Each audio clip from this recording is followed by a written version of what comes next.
بەڵێ سکاڵام تۆمار کردووە لەسەر خاتوشیلان لای دادوەر سەڵاح بەڵێ زۆر یعنی ئەمە زیادە ڕۆئیە هەم پێچەوانەی شەرعی خۆی گەورەیە هەم سوکایەتیە بە ئافرەت لەبەر ئەوە زۆر یعنی ئازارێکم چەشتووە و یعنی وەکو جیهادێک هەستام هیوادارم هەموو ئافرەتێکی مسلمان کە خۆی بە مسلمان نەزانێ ئەوە پێچەوانەی ئاەتێکی خۆی گەورەی دایبەزاندووە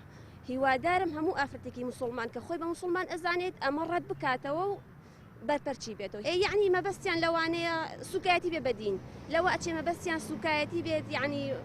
لەگەڵ شتێک کە خۆی گەورە حەڵاڵی کردی ئەوان لەگەڵیانە بن ئەو ڕێیەکی خۆی هەیە بەڵێ بەڵام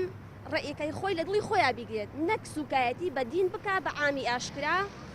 نەک سوکایەتی بە هەموو ئافرەت بکا لە عامی ئاشکرا نا ئەوە من هیوادارم دادگا پیا بچێتەوە ئیشاءڵڵا ئەمە ئیهمال نەکات ئیهمالی نەکانی هەر ئەم شتە بچووکان یعنی ئەم بە بچووکی ئەزان بەس شتێکی بچووک نییە بچووکانەیە گەورە ئەبێ